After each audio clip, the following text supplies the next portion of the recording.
నా మనసేమో నా మాటే వినదంట. పార్ట్ 17. మధు వాళ్ళ మాటలు గమనించి వేగంగా కిందకు వెళ్ళి జగదాంబను లేపడానికి కిరణ్కి సహాయం చేసే పనిలో పడింది. రాబిట్, కొంచెం ఐస్ వాటర్ తీసుకురాపో అన్నాడు కిరణ్. ఎందుకు? నీ తల మీద పోయడానికా? ఏం అవసరం లేదు గాని నువ్వు పైకి లే అని అంది తను కూర్చోబోతూ. నేను చేసిన పని చచ్చినా చేయకూడదని మనసులో గట్టిగా ఫిక్స్ అయినట్లున్నావుగా అన్నాడు కిరణ్. ఏంటి చేసేది? అంత చన్నీళ్ళు ఏం అవసరం లేదు. మామూలు నీళ్లతో తుడుస్తున్నాము కదా, చాలు. నువ్వు తప్పుకో అని అంది మధు. నేను తప్పుకుంటే నువ్వు ఒక్కదానివే పట్టుకుంటావా? నువ్వు నీ ఓవరాక్షన్ కాకపోతే అన్నాడు కిరణ్. నీలాంటి పొగరుబోతు గుర్రానికి కళ్ళెం వేసిన దాన్ని అమ్మమ్మని పట్టుకోవటం నాకొక లెక్క కాదు. కానీ నువ్వు పైకి లెగువు అని అంది మధు కిరణ్ చేయి పట్టుకొని లాగుతూ. చెబితే వినవు, చావు అంటూ పైకి లేచాడు కిరణ్ విసురుగా. మధు బెడ్ మీద కూర్చొని జగదాంబను కుదిపి పలకరిస్తూ చన్నీళ్లలో నాప్కిన్ ముంచి పదే పదే తుడుస్తూ కూర్చుంది. ఈలోపు ఫ్యామిలీ డాక్టర్ రానే వచ్చాడు. జగదాంబను చెక్ చేసి మందులు రాసిచ్చి, ఈ వయసులో ఇంత పవర్ఫుల్ టాబ్లెట్ వేసుకోవడం చాలా ప్రమాదం. ఇక ముందైనా కాస్త జాగ్రత్తగా ఉండండి అని హెచ్చరించాడు. ఇప్పుడు మా బామ్మకి ఏం ప్రమాదం లేదు కదా డాక్టర్ అని అన్నాడు కిరణ్. కొద్దిసేపట్లో లేస్తారు కిరణ్, బట్ కొద్దిగా యాక్టివ్గా ఉండరు. డోంట్ వర్రీ, టైంకి మంచి ఫుడ్ పెట్టి దగ్గర ఉండి చూసుకుంటే రేపటిలోపు రికవర్ అయిపోతారు అని అన్నాడు డాక్టర్. కిరణ్ ఏదో అనబోయేలోపు, నేను చూసుకుంటాను డాక్టర్, అంకుల్తో పాటు అమ్మమ్మని కూడా ఇక ముందు నేనే చూసుకుంటాను అని చెప్పింది Madhu. Good miss Madhu, take care అని చెప్పి అక్కడి నుంచి వెళ్ళిపోయాడు. కిరణ్ బాలుకి డాక్టర్ రాసిచ్చిన మందుల చీటీని ఇచ్చి తీసుకొచ్చి రాబిట్కి ఇవ్వు అని చెప్పి మధు వైపు చూసి, ఏడవకు, నువ్వేం మా బామ్మని ఫ్రీగా చూడొద్దులే, దీనికి ఎక్స్ట్రా శాలరీ పే చేస్తాను అని అన్నాడు. ఇప్పుడు నేనేమన్నా మాట్లాడానా అని అంది మధు కిరణ్ వైపు చూసి. నువ్వు నోరు తెరచి మాట్లాడక్కర్లేదు, కళ్ళతో చూస్తే చాలు, వాటిలో 100 బూతులు వెతుక్కోవచ్చు అని అన్నాడు కిరణ్. అబ్బో, నీకు నోటితో చెప్తేనే బుర్రలోకి తిన్నగా వెళ్ళదు గాని కళ్ళు చూసి చదవటం ఒకటి.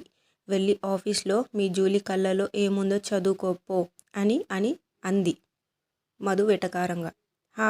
వెళ్తాను, ఇక్కడ కూర్చొని నీ సోది వినాలని నాకేం ముచ్చట లేదు స్టూపిడ్ అంటూ బయటకు వెళ్ళి కౌశిక్ అని అరిచాడు.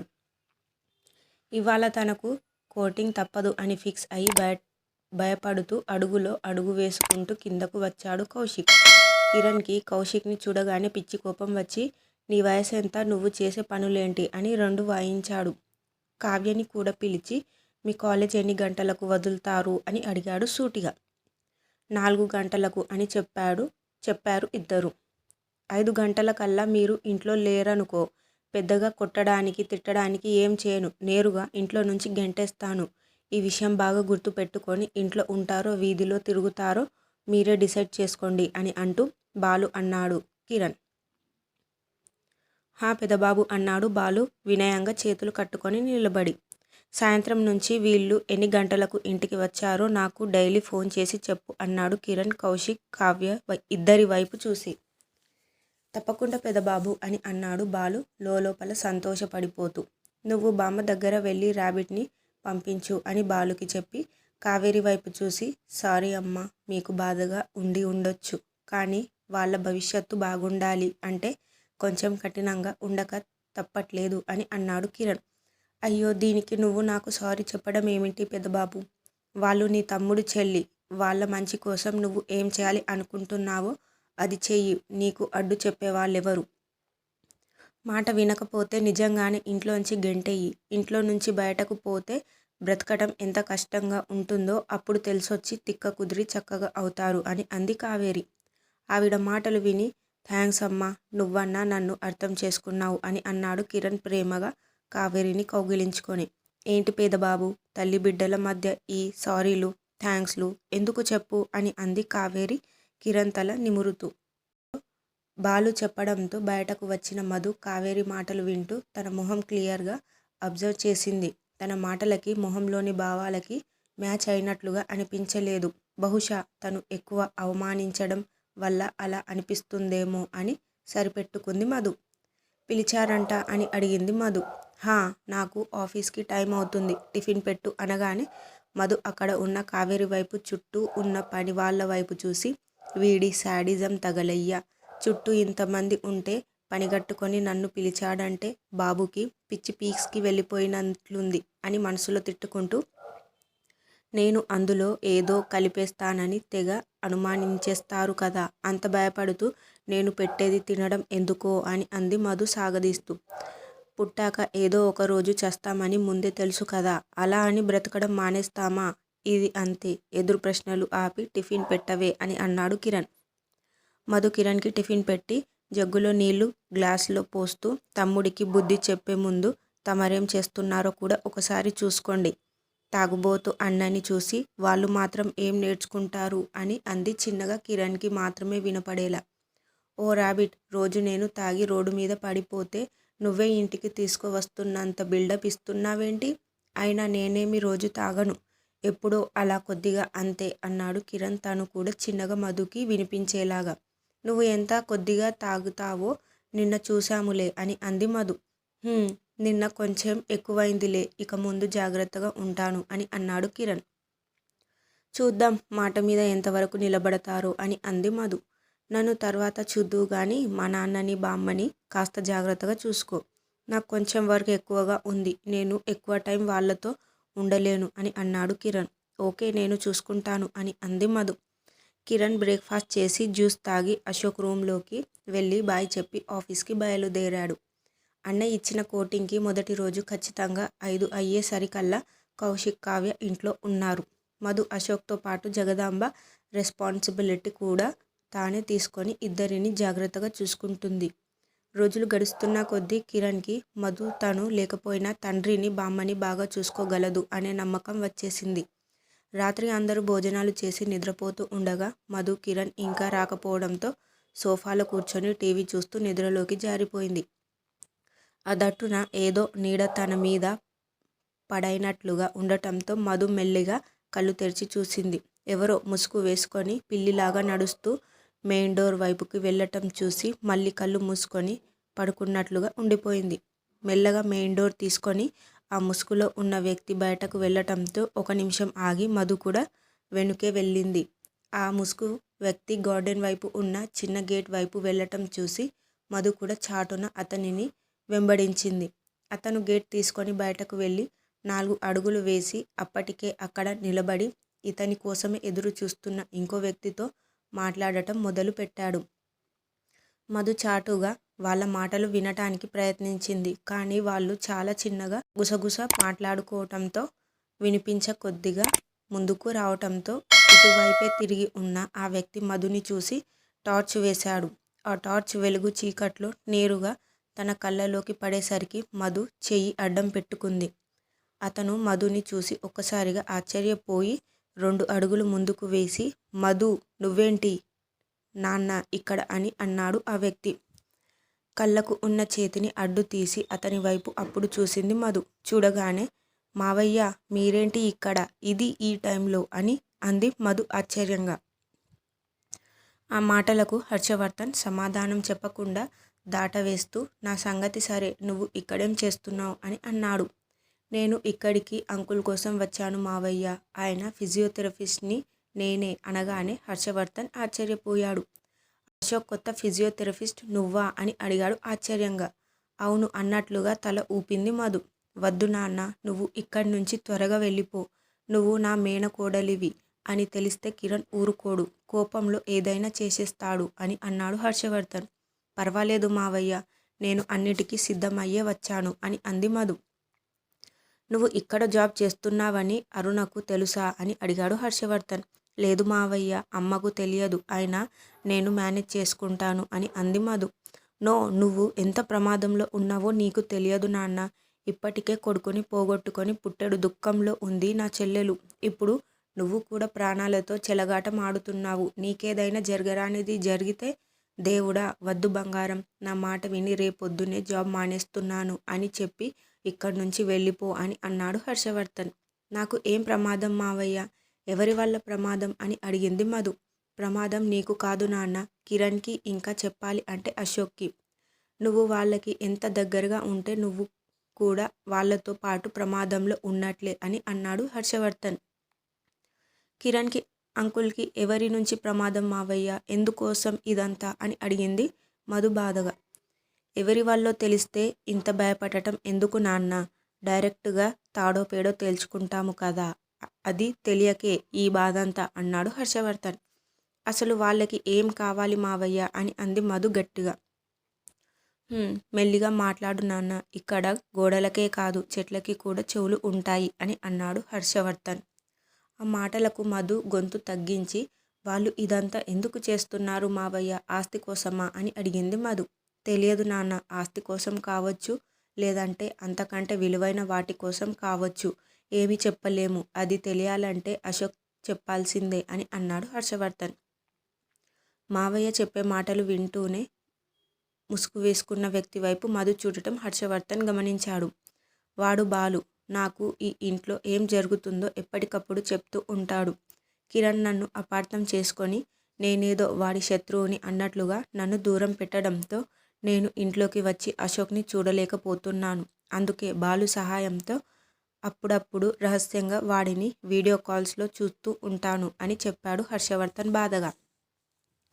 మధుకి యాక్సిడెంట్ తర్వాత కూడా చాలా సంఘటనలు జరిగి మావయ్య కిరణ్ల మధ్య తేడాలు వచ్చాయని అర్థం చేసుకుంది. డాక్టర్ అమ్మ ఈ విషయం పెదబాబుకి చెప్పకే, ఆ బాబుకి తెలిస్తే నా చర్మం వలిచి చెప్పులు కుట్టించుకుంటాడు అని అన్నాడు బాలు ముసుగు తీసి మాట్లాడుతూ. చెప్పనులే, నువ్వు భయపడకు అని అంది మధు. నువ్వు రేపు ఇక్కడి నుంచి వెళ్ళిపో మధు ప్లీజ్, నేను చెప్పానని కాకపోయినా ఒక్కసారి మీ అమ్మా నాన్నల గురించి ఆలోచించు అని అన్నాడు హర్షవర్ధన్. లేదు మామయ్య, ప్రమాదం ఉందని తెలిసి తమని తాము కాపాడుకోలేని పరిస్థితుల్లో ఉన్న అంకుల్ని వదిలిపెట్టి నేను ఇక్కడికి వెళ్ళను. ఆయనకి ఇప్పుడు నా అవసరం చాలా ఉంది అని అంది మధు అశోక్ కళ్ళతోనే ఆయన భావాలను తనకి తెలిసేలా ఎలా చెప్తాడో గుర్తు చేసుకుంటూ. ప్లీజ్ మధు, మీ అమ్మలాగా మొండిగా ప్రవర్తించకు అని అన్నాడు హర్షవర్ధన్. సారీ మావయ్య, నాకు నా ప్రాణాలు అంటే భయం లేదు. నేను అన్నిటికీ ప్రిపేర్ అయిన తర్వాతే ఈ ఇంట్లోకి అడుగు పెట్టాను. అంకుల్ని త్వరలోనే మామూలు స్థితికి తీసుకువస్తాను. అసలు ఆ రోజు ఏం జరిగిందో తెలుసుకొని మా అన్నయ్య చావుకి కారణమైన వాళ్ళ అంతు చూడనిదే నేను ఇక్కడి నుంచి ఎక్కడికి కదలను అని చెప్పి లోపలకు వెళ్ళిపోయింది.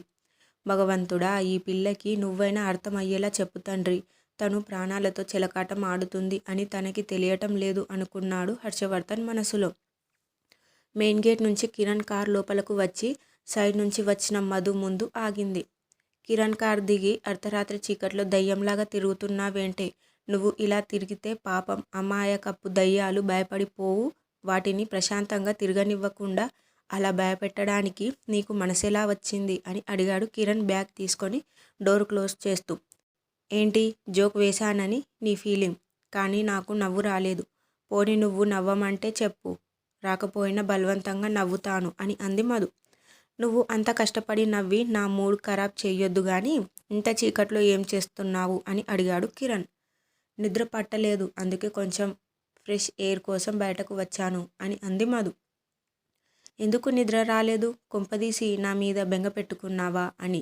ఓయ్ ర్యాబిట్, నువ్వు నాకు పడిపోయి తర్వాత లవ్ గివ్ అని నా ప్రాణం తీయకు, నాకసలు అలాంటివి అంటే అస్సలు పడవు అని అన్నాడు కిరణ్. వామ్మో, ఈ ఆస్కార్ నటనకి ఆపుతావా, చూడకేక చచ్చిపోతున్నాం. నేను లవ్వు నిన్ను ఏమన్నా అర్థం ఉందా, ఈ జన్మలో కాదు కదా, ఏ జన్మలోనూ నీతో ప్రేమలో పడను. ఈ విషయం కావాలంటే నీకు రాసి మరీ ఇస్తాను అని కాన్ఫిడెంట్గా చెప్పింది మధు. పాపం ఆ క్షణం తనకేమి తెలుసు, తను ఎన్నటికీ ప్రేమించను అనుకున్నవాడే ఒకనాటికి తన ప్రపంచం అయిపోతాడు అని.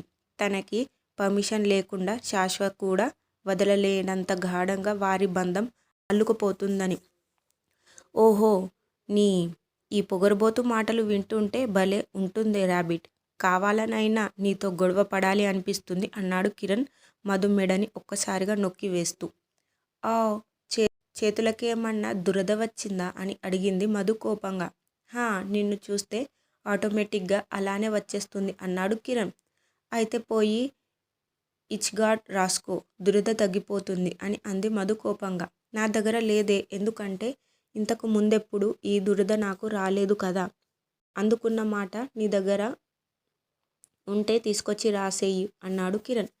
దొంగమొహం, ఇప్పుడు నా దగ్గర ఉంది అంటే నీకు ఇంతకు ముందే దురద ఉందా అని అడుగుతాడు. సో నోరు మూసుకొని కూర్చోవడం బెటర్ అనుకొని సైలెంట్గా ఉండిపోయింది. ఏంటి నీ దగ్గర ఉందా అని అడిగాడు కిరణ్ కళ్ళెగరేస్తూ. లేదు, ఎందుకంటే నాకు గజ్జి తామర లేవు కదా, దాని అవసరం పడలేక కొనలేదులే. ఇప్పుడు నువ్వు అడిగావుగా, రేపు కొనుక్కొస్తాను అని అంది మధు. అరే ఇప్పుడు రాయకపోతే ఈ దురద ఆగేలా లేదు చూడు అంటూ మధుని విసిగించడం మొదలు పెట్టాడు కిరణ్. మధు కిరణ్ చెయ్యిని పట్టుకొని ఆపుతూనే ముందుకి వంగి వాసన చూస్తూ, మళ్ళీ మందు కొట్టి వచ్చావా, తిక్క తిక్క వేషాలు వేస్తున్నావు అని అడిగింది. మధు అలా ముందుకు వచ్చి వాసన చూడటంతో హహహ, పోలీసు కుక్కలాగా ఈ వాసన చూడటం ఎక్కడ నేర్చుకున్నావే, అయినా నన్ను ఊదమని అడిగితే ఊది చూపిస్తాను కదా అంటూ ఉఫ్ మంటూ మధు మొహం మీద నోటితో గాలి ఊదాడు కిరణ్. ఆ గాలికి ఒక్కసారిగా ముడుచుకుపోయింది మధు. వచ్చిందా మత్తు గాలి అని అడిగాడు కిరణ్ నవ్వుతూ. మందు కొట్టలేదు, మరి ఈ జబ్బు ఏంటి కొత్తగా, ఇంకోసారి మీద చేతులు వేస్తే విరిచేస్తాను అని వార్నింగ్ ఇచ్చింది మధు. సొల్లు చెప్పకుండా జరిగే మాటలు ఏమన్నా ఉంటే చెప్పు అని అంటూ ఏం వంట చేశావు అని కోట్ మధు మొహాన కొట్టి టై వదులు చేసుకుంటూ అడిగాడు కిరణ్. హా, నీకు బాగా పైత్యం ఎక్కువైంది అని అది తగ్గడానికి కాకరకాయ పులుసు చేశానులే అని అంది మధు వెటకారంగా. పులుసు ఒక్కటే చేశావా అని టై తీసేసి షర్ట్ బటన్ ఒక్కొక్కటి తీస్తూ అడిగాడు కిరణ్. అది గమనిస్తూనే వాటితో పాటు కాకరకాయ వేపుడు, కాకరకాయ పచ్చడి అంటూ హే ఏం చేస్తున్నా అని గట్టిగా అరిచింది మధు. షర్ట్ తీస్తున్నాను, బట్టలు ఉంచుకొని స్నానం చేయలేము కదా ర్యాబిట్ అన్నాడు కిరణ్. ఆ విషయం మాకు తెలుసు, అదేదో నీ రూంలోకి వెళ్ళి చేయి, ఇక్కడ ఫ్యాషన్ షో పెట్టకు అని తల పక్కకు తిప్పుకొని అంది మధు. అరే ఇందులో ఫ్యాషన్ షో ఏముందే, నీతో మాట్లాడుతూ టైం వేస్ట్ చేసుకోవడం ఎందుకని ఇక్కడే తీసేశాను, అయినా మనలో మనకి సిగ్గేంటే ర్యాబిట్ అని షూస్ తీస్తూ అన్నాడు కిరణ్. నీకు లేదేమో బాబు, నాకుంది సిగ్గు, నీకు పుణ్యం ఉంటుంది, ఇలాంటివి నీ రూంలోకి వెళ్ళి తీసుకో అని అంటూ కిచెన్లోకి పరిగెత్తింది మధు. ఓసి దీని సిగ్గు సంతకెళ్ళా, ఏం సిగ్గుపడుతున్నావే, నువ్వు ఇలా కూడా బాగున్నావే ర్యాబిట్ అనుకున్నాడు కిరణ్. కిరణ్ స్నానం చేసి వచ్చేలోపు భోజనం వేడి చేస్తూ నా హృదయమా నా హృదయమా ఉదయగారమా మాయని తీయని మధుర గీతి పాడుమ, మాయని తీయని మధుర గీతి పాడుమ అంటూ మధు పాడటం విని అరిచేటప్పుడు కాకిలాగా ఉండే ర్యాబిట్ గొంతు పాడేటప్పుడు మాత్రం ఇంత స్వీట్గా అయిపోతుంది ఏమిటో అనుకున్నాడు కిరణ్ మనసులో. ఇంకా ఉంది.